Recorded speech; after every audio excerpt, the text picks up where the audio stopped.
तवेषु वा उत्तमं ब्रह्मचर्यं लोकोत्तमे समणे नायपुते।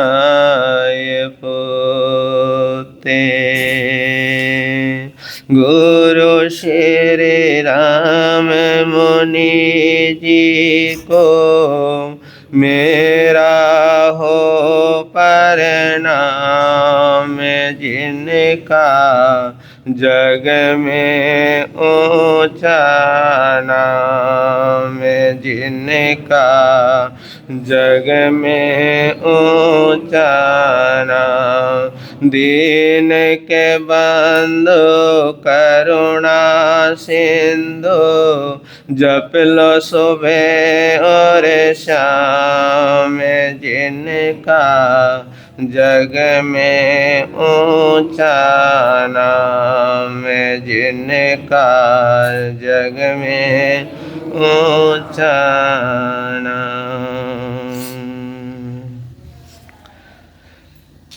सबसे पहले शासनपति श्रवण भगवान महावीर स्वामी की सदाकार जय हो विजय हो। ध्यान योगी आचार्य सम्राट पूज्य श्री शिव मुनि जी महाराज साहब, जिन शासन गौरव पूज्य गुरुदेव श्री राम मुनि जी महाराज साहब, परम सेवा भावी पूज्य गुरुदेव श्री प्रेम सुख जी महाराज साहब, महाशरमण उपप्रवर्तक सदगुरुदेव गुरुदेव पूज्य गुरुदेव श्री सतीश मुनि जी महाराज साहब, संघ रत्न उपाध्याय परवर पूज्य श्री रविंद्र मुनि जी महाराज साहब, इन सभी गुरु भगवंतों की सदाकार जय हो विजय हो।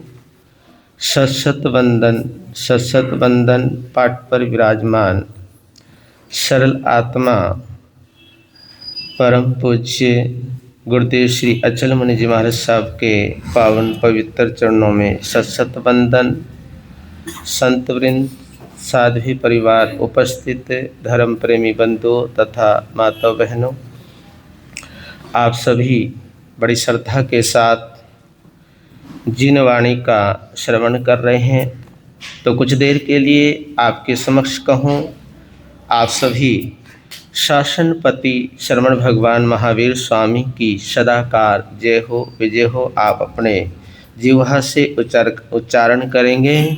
श्री महावीर शासन की सदा जय हो, सदा जय हो। श्री महावीर शासन की सदा जय हो, सदा सुधर्मा स्वामी के गण की सदा जय हो, सदा जय हो। सुधर्मा स्वामी के गण की सदा जय हो, सदा जय हो। बोलिए शासनपति श्रवण भगवान महावीर स्वामी की। ऐसे शासनपति श्रवण भगवान महावीर को वंदन है, नमन है, जिनका शासन चल रहा है, जिनकी वाणी हम सुन रहे हैं, जिनकी वाणी संत के मुखारविंद से मुखरित होती है। और सौभाग्य है, हमारा भी सौभाग्य है कि हमारे को भी सुनाने का अवसर मिला है। और सौभाग्य उनका भी है जो श्रद्धा के साथ क्या करते हैं, जो श्रद्धा के साथ, जो आस्था के साथ वेतरागवाणी क्या करते हैं, वेतरागवाणी सुनते हैं। और कहते हैं कि वेतरागवाणी सुनने से क्या होता है, कर्मों की कर्मों की निर्जरा होती है। सुनने मात्र से ही नहीं, सुनने से तो होती ही होती है, लेकिन अगर हम उसका आचरण कर ले, क्या कर ले? अगर आचरण कर ले, अगर सुनते सुनते हमारे अंदर से अहम भाव निकल जाए, क्रोध, मान, माया, लोभ, राग, द्वेष, जितने भी ये अवगुण हैं, जितने भी जीवन के अंदर कषाय हैं, अगर ये निकल जाए और जीवन के अंदर क्या आ जाए? जीवन के अंदर सरलता आ जाए। क्या आ जाए? सरलता आ जाए। देखिए भैया, ये जो भगवान का ये जो धर्म है, ये सरलता के ऊपर ही टिका हुआ है। जितने हम सरल हो जाएंगे, जितने हम सहज हो जाएंगे, जितना हमारे अंदर अहोभाव आ जाएगा, उतने ही हम परमात्मा के नजदीक होंगे, उतने ही हम धर्म के नजदीक होंगे। एक स्मरणीय प्रसंग है। कहते हैं कि एक सेठ ने एक मुनि से कहा, संत से कहा कि मुझे आप धर्म उपदेश दीजिए। क्या बोला सेठ जी ने? एक संत से विनती की, निवेदन किया कि आप मुझे क्या दीजिए? मुझे आप धर्म उपदेश दीजिए, कृपा कीजिए। तो संत ने कहा, मैं उपदेश तो दूंगा, पर समय आने पर दूंगा। क्या बोले संत? मैं उपदेश तो दूंगा, लेकिन समय आने पर उपदेश दूंगा, वक्त आने पर उपदेश दूंगा। कुछ समय बीता, कुछ वक्त बीता, क्योंकि भैया वक्त बीतते, समय बीतते कोई, है ना, समय कब बीत जाए, वक्त कब बीत जाए। नया साल आया, 2 महीने, है ना, कब निकल गए पता ही नहीं लगता। और हमें भी यहाँ पर आए हुए मुझे लगता है कितने दिन हो गए? पता है आपको कितने दिन हो गए? है ना, लेकिन पता ही नहीं लगा कब समय बीत जाता है, कब समय निकल जाता है। इतनी दूर से चलकर आते हैं गुरु भगवंत। पंचकुला में भगवती दीक्षा का प्रसंग, बस वहीं तक था ध्येय कि दीक्षा में जाएंगे और दीक्षा के बाद वापस आ जाएंगे। लेकिन नहीं, आपका क्षेत्र याद आया। ये गुरुओं की तपोभूमि रही है, ये देव भूमि है। गुरुदेव श्री राम मुनि जी महाराज साहब, गुरुदेव श्री भद्र मुनि जी महाराज साहब, गुरुदेव श्री सतीश मुनि जी महाराज साहब, इन तीनों महान मूर्तियों का हम सबके ऊपर क्या है? बोलो, उपकार है या नहीं है? है ना? उपकार मानते हो या नहीं मानते हो? है ना? हाँ, मानते हो ना? उन्हीं का उपकार है, उन्हीं का आशीष है, उन्हीं का आशीर्वाद है। और ये उन्हीं का क्या है? उन्हीं का दरबार है। और उन्हीं के दरबार के आप सब हम क्या है? हम दरबारी हैं।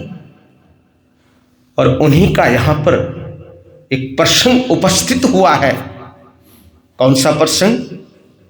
अध्यात्म विद्यावागीश पूज्य गुरुदेव श्री भद्र मुनि जी महाराज साहब, जिन्होंने उनको सुना है, जिन्होंने उनके दर्शन किए। ऐसी आंखें यहाँ पर होंगी जिन्होंने अपनी आंखों से गुरुदेव श्री भद्र मुनि जी महाराज का दीदार किया होगा, सुना होगा। हमारे शीला जी बैठे हुए और भी हमारे श्रावक श्राविका होंगे जिन्होंने उनके दर्शन किए होंगे, उनका प्रवचन किया होगा। उन्हीं के नाम से यहीं पर आपके समाज का बीएम जैन पब्लिक स्कूल उन्हीं के नाम से, उन्हीं की कृपा, और उसी प्रांगण के अंदर एक पंचामृत महोत्सव होने जा रहा है। गुरुदेव श्री भद्र मुनि जी महाराज साहब की प्रतिमा का स्थापना अनावरण दिवस है, और वात्सल्य वारिति सदगुरुदेव हम सबके उपकारी ऐसे गुरुदेव श्री सतीश मुनि जी महाराज साहब, उनकी दीक्षा जयंती 62वीं दीक्षा जयंती है उनकी। और गुरुदेव जो इतनी दूर से चलकर आए हैं आपके क्षेत्र में, सरल आत्मा, भद्र आत्मा, पूज्य गुरुदेव श्री अचल मुनि जी महाराज साहब। और शिष्य किनके हैं पता है आपको? किनके शिष्य हैं? जिनका चातुर्मास यहाँ पर होने जा रहा है। उत्तर भारतीय प्रवर्तक पूज्य गुरुदेव श्री आशीष मुनि जी महाराज, उनका चातुर्मास यहाँ पर होने जा रहा है। उन्हीं के परम शिष्य हैं, आपके क्षेत्र में आए हैं, और हम इतनी कंजूसी कर जाए तो ये तो जचता नहीं है। देखो अभी भी कुर्सियाँ क्या है पीछे खाली है। महाराज श्री जी कह रहे थे 60-70 कितने हैं यहाँ पे घर है, और आदमी कितने हैं? 400 के लगभग तो होंगे, है ना? तो इतनी कंजूसी भी नहीं। जब संत इतनी दूर से चलकर, वो भी पैदल चलकर आपके क्षेत्र में आ सकते हैं, तो आप यहाँ से यहाँ तक क्यों नहीं आ सकते? गुरु राम जन्मभूमि यहाँ से कम 200-250 कितने किलोमीटर है ना? वहाँ से कुछ भाई हमारे यहाँ पर आए हैं। इनकी भावना थी, जाना है इनको, लेकिन इनको रस आ गया। क्या आ गया इनको? भगवान की वाणी में रस आ गया, भगवान की वाणी में आनंद आ गया। जाना था, लेकिन कहते कि जी रस ही इतना आ रहा है, दर्शनों का लाभ मिल रहा है, प्रवचनों का लाभ मिल रहा है, धर्म स्थान में आने का हमारे को सौभाग्य प्राप्त हो रहा है। जब इतनी दूर से, डभोटा से भी आ रखे हमारे कृष्णपाल जी है, और भी है, दूर दूर से आ रखे, लेकिन हम लोगों को क्या करना चाहिए? थोड़ा सा ध्यान रखना चाहिए, और इस पर थोड़ा सा चिंतन मनन करना चाहिए। प्रसंग आ रहा है दीक्षा दिवस का, है ना, जन्म दिवस का, और आज हमारे प्रवचन सूर्य श्री भरत मुनि जी महाराज साहब की भी 23वीं क्या है आज दीक्षा जयंती है। तो भरत मुनि जी महाराज को भी आज के दिन इस दीक्षा के प्रसंग पर हम शुभकामना देते हैं, बधाई देते हैं। दीक्षा दिवस तो हम 8 तारीख को यहाँ पर मनाने ही जा रहे हैं। तो ये जो सुंदर जो वातावरण बना है, गुरुओं के आने से, साध्वी महाराज के आने से, और आज भी रोपड़ से महासाध्वी श्री वंदना जी महाराज विहार करके आज कहाँ पर पहुँच जाएंगे?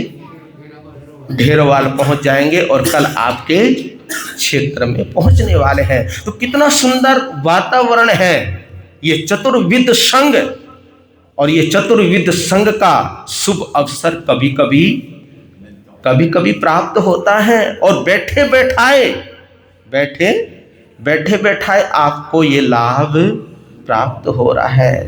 तो जितना ले सको उतना क्या कर लो, उतना ले लो। तो मैं आपको क्या कह रहा था कि सेठ ने क्या कहा संत को कि कुछ धर्म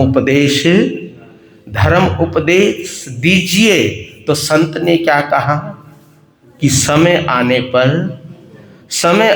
पर उपदेश दूंगा, वक्त आने पर उपदेश दूंगा। कुछ समय बाद सेठ जी, जिस सेठ ने कहा था कि गुरुदेव धर्म उपदेश दीजिए, तो कुछ समय के बाद वही संत, वही मुनि कहाँ पहुंच गए? सेठ जी के घर पहुंच गए। पास में जो भी था झोली उठाई और झोली में एक पात्र डाला और पात्र को, उस झोली को लेकर किसके घर पहुंच गए संत? सेठ जी के घर पहुंच गए। जब सेठ जी ने देखा कि संत आए हैं, कौन आए हैं? संत आए हैं, झोली हाथ में है और झोली में पात्र है, तो सेठ जी ने मनुहार किया, विनती की, निवेदन किया कि प्रभु आप हमारे घर आए हो तो घर से, हमारी रसोई से क्या करो, कुछ ग्रहण कीजिए, कुछ लीजिए। अहोभाव में आकर सेठ विनती कर रहे हैं, किसको? संत को विनती कर रहे हैं। संत कहां पर पहुंचे? बोलो। रसोई घर में पहुंचे। और रसोई घर में जैसे पहुंचे, रसोई घर में देखते क्या है कि अच्छे अच्छे तरह तरह के पकवान, तरह तरह के व्यंजन, क्या है? तरह तरह के पकवान बने हुए, तरह तरह के व्यंजन बने हुए हैं। जब संत ने भिक्षा ग्रहण करने के लिए पात्र रखा, क्या किया? पात्र रखा, झोली खोली, वो पात्र बाहर निकल कर आया तो जब सेठ जी कुछ उस पात्र में भैरा रहे थे तो सेठ की नजर किस में पड़ी? उस पात्र में पड़ी, जो पात्र मुनि के पास था, जो पात्र संत के पास था। तो जब वो भैराने लगे तो सेठ की नजर कहाँ पड़ी? उस पात्र के अंदर पड़ी। और जब नजर पड़ी, जब देखा, हो इस पात्र के अंदर तो राख पड़ी हुई है। क्या पड़ी हुई है? इस पात्र के अंदर तो राख पड़ी हुई है। सेठ ने सोचा कि जो इस पात्र के अंदर राख पड़ी हुई है, अगर मैं इस पात्र के अंदर ये इतने अच्छे अच्छे पकवान, इतने अच्छे अच्छे व्यंजन अगर इस पात्र के अंदर डालूंगा तो सारे क्या हो जाएंगे? सारे खराब हो जाएंगे।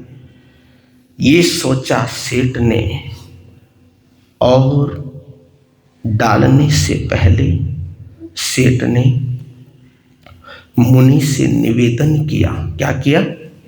निवेदन किया। देखिए, ये नहीं कि भाई सेठ जी को कुछ अंदर कुछ गुस्सा आया या क्रोध आया, है ना, या कुछ संत को आदेश दिया। आदेश नहीं दिया, कोई गुस्सा नहीं, कोई क्रोध नहीं।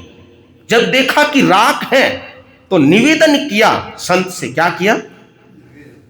और जो संत होते हैं ना, संत आदेश नहीं देते, संत क्या देते हैं? संत निवेदन ही करते हैं। तीर्थंकर परमात्मा भी कभी आदेश नहीं देते, वो भी क्या करते हैं? वो भी निवेदन ही करते हैं। जब तीर्थंकर परमात्मा आदेश नहीं देते, संत आदेश नहीं देते, तो श्रावक फिर कैसे आदेश दे सकता है? श्रावक का कर्तव्य बनता है, श्रावक का फर्ज बनता है कि विनम्रता से क्या करे? निवेदन करे। यही तो नम्रता है, यही तो सिखाता है हमारा ये धर्म कि तुम नम्र हो जाओ। क्या हो जाओ? तुम नम्र हो जाओ, सहज हो जाओ, सरल हो जाओ, भद्र हो जाओ। तो सेठ ने क्या किया? निवेदन किया। निवेदन करने के बाद कहा कि भगवान, इसके अंदर, जिसके अंदर आप आहार ले रहे हो, इस पात्र के अंदर, इस पात्र को पहले आपका क्या कर लीजिए? इसको साफ कर लीजिए। क्या बोले? निवेदन के साथ बोले कि प्रभु, हे भगवान, इस पात्र के अंदर राख पड़ी हुई है। क्या पड़ी हुई है? राख पड़ी हुई है। और आपने क्या लेना है? आपने आहार लेना है, आपने भोजन लेना है। तो प्रभु, मेरा एक आपसे निवेदन है कि लेने से पहले इस पात्र को आप क्या कर लीजिए? साफ कर लीजिए। अगर मैंने इसमें ये व्यंजन डाल दिए, आहार डाल दिया, तो ये क्या हो जाएंगे, ये खराब हो जाएंगे। संत ने कहा कि कोई बात नहीं। क्या कहा संत ने? संत ने कहा कि कोई बात नहीं, आप इसमें ही क्या कर दो, आप इसमें ही बहरा दो, आप इसमें ही डाल दीजिए, कुछ नहीं बिगड़ता, कुछ नहीं होता, कोई कुछ खराब है, कोई कुछ खराब नहीं होता। फिर सेठ ने निवेदन किया कि प्रभु, अगर भोजन की वस्तु इसमें जाएगी तो ये भोजन की वस्तु क्या हो सकती है, बिगड़ सकती है, खराब हो सकती है। संत ने सोचा, संत ने फिर चिंतन किया, संत ने फिर मनन किया, कहा कि ठीक है, आप क्या कह रहे हो, आप ठीक कह रहे हो, आप सही कह रहे हो। उन्होंने उस पात्र को क्या किया, उस पात्र को साफ कर दिया। क्या कर दिया? उस पात्र को, जिस पात्र के अंदर क्या पड़ी थी, राख पड़ी थी, उस पात्र को उन्होंने साफ किया। और साफ करने के बाद, उसको शुद्ध करने के बाद सेठ ने उस पात्र के अंदर क्या बहराया, आहार बहराया, भोजन ठहराया। और भोजन जब ठहरा दिया, संत ने अपनी वो झोली उठाई, पात्र उठाए और एक स्थान पर चले गए, एकांत स्थान पर जाकर बैठ गए, आहार किया, भोजन किया। और जैसे ही संत ने भोजन किया, वैसे ही वो सेठ फिर आ गया। सेठ कहाँ पहुंच गया? फिर संत के पास पहुंच गया। और संत के पास पहुंचकर कहने लगा कि प्रभु, अब आपने क्या कर लिया है, आपने आहार भी कर लिया है, भोजन भी कर लिया है, अब आप मुझे धर्म उपदेश, है ना, क्या कहा था पहले कि धर्म उपदेश ही चल रहा है ना। आप अब मुझे क्या दीजिए, अब आप मुझे धर्म उपदेश दीजिए। तो संत ने कहा कि सेठ, मैंने तो तुम्हारे को धर्म उपदेश दे दिया है। क्या कर दिया है? मैंने तो तुम्हारे को धर्म उपदेश दे दिया है, मैंने तो तुम्हारे को धर्म उपदेश दे चुका हूं। तुम नहीं समझे तो मैं करूं। भगवान ने हमारे को कदम कदम पर क्या किया है, सावधान किया है या नहीं किया है, है ना? सावधान किया है। यही तो पूछा था गौतम ने प्रभु महावीर से कि हे परमात्मा, सावधान भी किया है और उसका निवारण भी किया है। ऐसा नहीं है कि निवारण नहीं किया है परमात्मा ने। गौतम ने कहा कि प्रभु, जब हर चीज में पाप है, हर चीज में, हर क्रिया में क्या है, हर क्रिया में पाप है। चलने में पाप है, बोलने में पाप है, उठने में पाप है, सोने में पाप है, खाने में पाप है, हर चीज में क्या है, हर क्रिया में पाप ही पाप है। तो हम पाप से बचे तो बचे कैसे? तो प्रभु ने इसका समाधान 10वीं कालिक सूत्र में इसका समाधान किया। कहम चरे कहम चिट्ठे कहम बुझतो भाषण तो पाव कम्मम ने बंदे, कि तुम विवेक के साथ उठो, विवेक के साथ बैठो, है ना, विवेक के साथ सो, विवेक के साथ चलो, विवेक से के साथ बोलो, तो तुम पाप कर्मों से क्या हो जाओगे, हाँ, पाप कर्मों से बच जाओगे। क्योंकि परमात्मा ने विवेक में ही क्या बतलाया है, विवेक में ही धर्म बतलाया है। तो कहा कि सेठ, मैं तो तुम्हारे को धर्म उपदेश दे चुका हूं। देखिए, तुम उपदेश लेना चाहते हो, सुनने से पहले विचार कीजिए। आप धर्म उपदेश लेना चाहते हो, आप धर्म उपदेश सुनना चाहते हो, तो लेने से पहले सुनने से पहले क्या करो, विचार कीजिए। क्या विचार करना है, क्या चिंतन करना है, क्या सोचना है कि मैं धर्म उपदेश तो ले रहा हूँ, धर्म उपदेश तो लेने जा रहा हूँ, लेकिन हमारा पात्र शुद्ध है या नहीं, ये सोचना। क्या करना है, हमारा पात्र शुद्ध है या नहीं है। इसकी चर्चा फिर करेंगे क्योंकि टाइम तो बहुत हो गया है। गुरु महाराज ने भी बोलना था आपके समक्ष, वीर नाम के हीरे मोती, गुरु नाम के हीरे मोती, प्रभु नाम के हीरे मोती, मैं बिखराऊं गले गले, ले लो रे कोई राम का प्यारा, शोर मचाऊं गले गले, ले लो रे कोई गुरु का प्यारा, शोर मचाऊं गले गले, हो शोर मचाऊं, शोर मचाऊं, शोर मचाऊं गले गले। तो मैं आपको इतना ही कहूँगा कि जो हमारे समक्ष ये प्रसंग आ रहा है, गुरु भगवंतों की दीक्षा, गुरु भगवंतों की जन्म जयंती और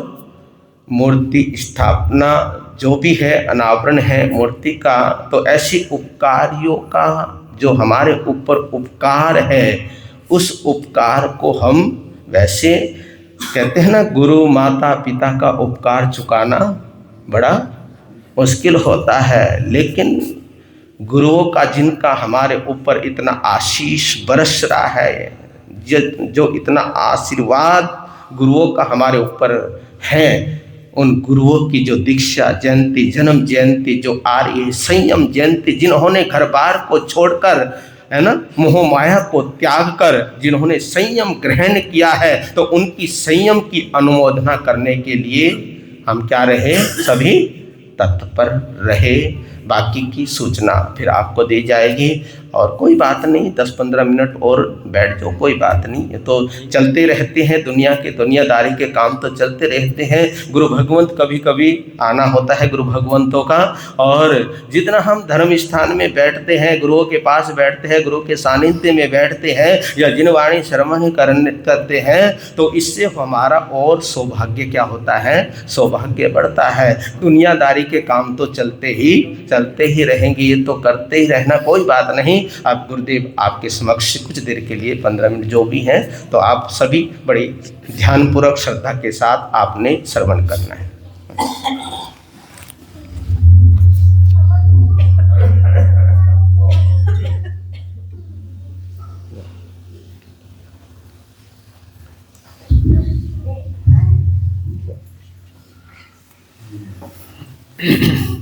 क्योंकि आप लोगों का टाइम है 8:30 से 9:30। अगर बिना ब्रेक की गाड़ी चलाई जाए तो नहीं, आते भी तो लेट है ना तुम्हारा, ये भी तो देखो ना, थोड़ा लेट भी तो आते हैं।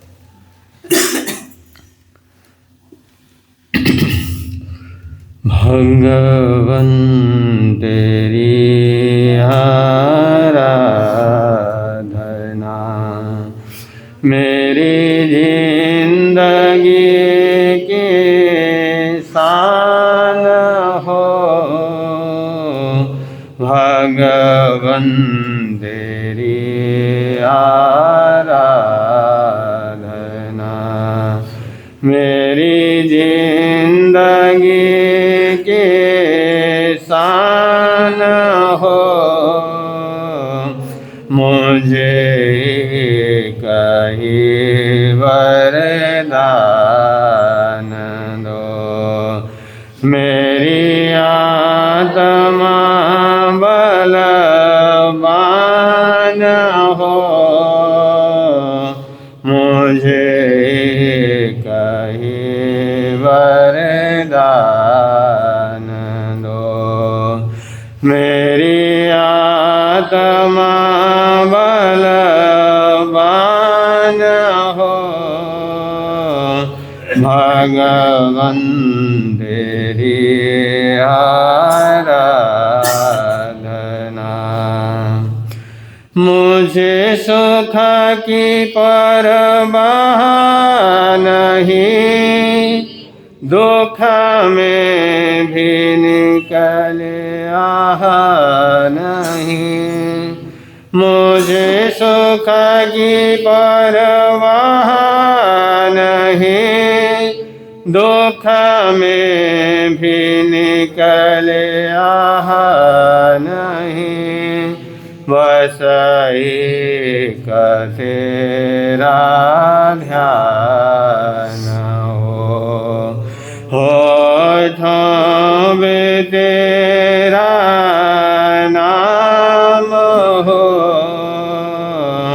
बस एक तेरा ध्यान हो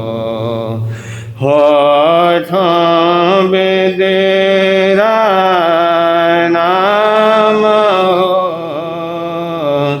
भगवन तेरी आराधना, भगवन तेरी आराधना।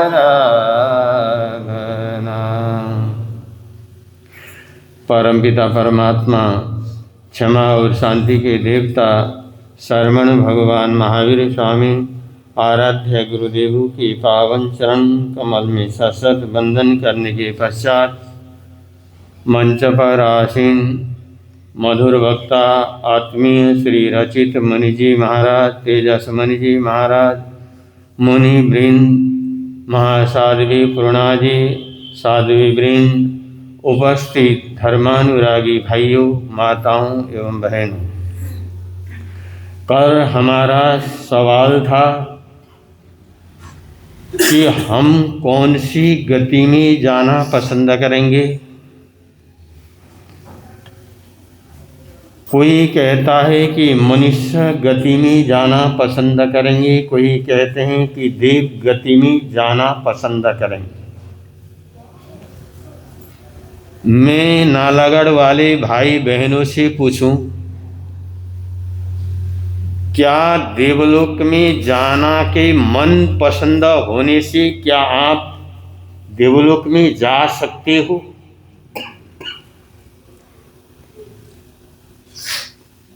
जा सकते हो क्या? आपको पसंद है देव गति में जाना या मनुष्य गति में जाना? तो मनुष्य गति में भावना होने से, विचार होने से क्या कोई इंसान मनुष्य बन सकता है क्या? बतलाना नालागढ़ वाला। किसी व्यक्ति के सोचने से, विचार करने से, चिंतन करने से न कोई देवलोक में जा सकता, न मानव बन सकता।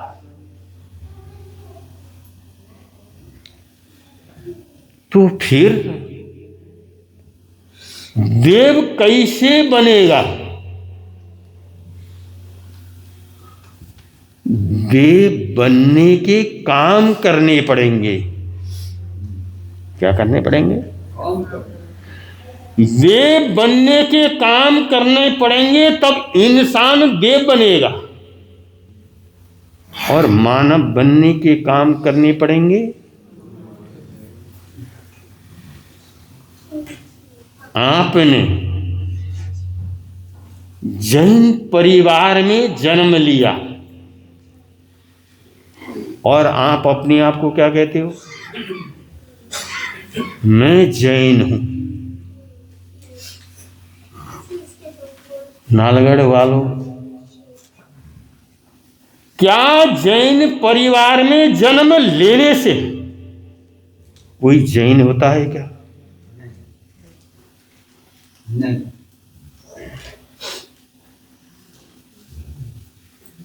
जैन परिवार में जन्म लेने से कोई जैन होगा? जैन बनने के लिए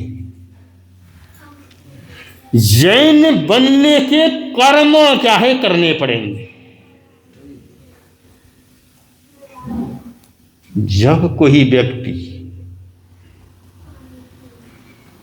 जैन परिवार में जन्म लेता है, जिसका आचरण खराब हो, जिसका खान पान गलत हो, जिसका रहन सहन गलत हो, क्या वो जैन कहलाने का अधिकारी है?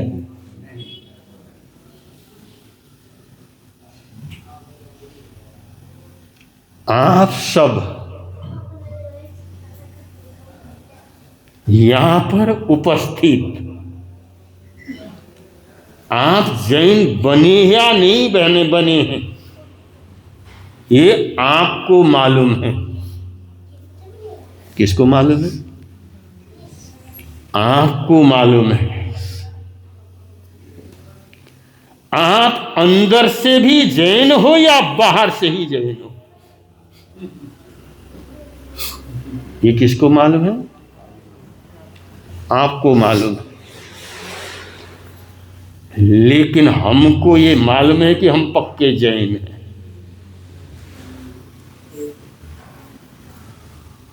हमारा जन्म जैन परिवार में नहीं हुआ। यहां पर जितने भी संत बैठे हैं, शायद एक छोड़ करके, एक ही है ना पूर्णा जी? हाँ हाँ, ये दो संत, एक साध्वी और एक जैन से नहीं। अच्छा, हम भी नहीं हो गए। अच्छा अब देखिए, जैन परिवार में जन्म लेने वाले एक ही संत, नवनीत मुनि, और जितने भी साधु साध्वी यहां बैठे, और सारे नॉन जैन परिवार, कोई ब्राह्मण परिवार, कोई क्षत्रिय परिवार, कोई किस परिवार से जन्म लिया, लेकिन जन्म से जैन नहीं बने। जन्म से जैन नहीं बने, लेकिन किससे जैन बने? कर्म से जैन बने। प्रभु महावीर स्वामी ने क्या कहा? कम्मुना बम्मनो हुई। कर्म से इंसान ब्राह्मण होता है, कर्म से इंसान शूद्र होता है, और कर्म से वैश्य होता है, और कर्म से शूद्र होता है। इसलिए जन्म से कोई महान नहीं होता है। जन्म से कोई, लेकिन महान कैसे होगा? कर्म से। अगर जैन परिवार में जन्म लिया, लेकिन कर्म उसने खराब किया, वो कभी जैन कहलाने का अधिकारी नहीं। लेकिन जिसने छोटी जाति में जन्म लिया, लेकिन उसने, उसके कर्म अच्छे हैं, वो कौन है? वो जैन है। इसलिए प्रभु परमात्मा महावीर ने जन्म को महत्व नहीं दिया, कर्म को क्या किया? महत्व दिया। इसलिए जैन कोई क्या है? जाति नहीं है। जैन कोई जाति है क्या? आप पंजाब में रहे, जो पंजाब में रहे वो पंजाबी जैन कहलाए। जो हरियाणा में रहे, हरियाणवी जैन कहलाए। अब हरियाणा में अग्रवाल हैं और पंजाब में ओसवाल हैं। अब गुजरात में, गुजरात में गुजराती है, और राजस्थान में राजस्थानी मारवाड़ी, अब ये भेद, मतलब कोई जैन से नहीं, जैन तो ये क्या है, धर्म है जो आचरण को सिखाता है। जो इंसान अच्छे आचरण में रहता वो क्या है, जैन है। और इसीलिए हमें अगर जैन बनना है तो हमें कर्म क्या करने पड़ेंगे। अगर हमें देव बनना है तो देव बनने के हमें क्या करने पड़ेंगे, कर्म करने पड़ेंगे। अगर हम अच्छे कर्म करेंगे तो यहाँ पर भी सुखी रहेंगे और प्रभव के अंदर भी सुखी रहेंगे। और अधिक न कहते हुए संकल्प हमारा इंसान हम बनेंगे, संकल्प हमारा इंसान हम, इंसान बन गए तो भगवान भी बनेंगे, इंसान बन गए तो भगवान भी बनेंगे। आज के एकासने का प्रत्याख्यान किन्हीं भाई बहनों का आज का एकासना हो। उगी सूर्य का शनि को संतान का सुबह सुबह वो श्री आज का उपवास चौथम मतम दिव्यम भी जो भी आरम संतान का सुबह समय वो श्री आज का ईमेल। और जो बातें और आपको रचित मुनि जी महाराज साहब ने बतलाई है और उन बातों को ध्यान रखिए और आप भी आइए, औरों को भी लेकर के आइए और श्री संघ की तरफ से सूचनाएं और उसके बाद मंगल पाठ होगा।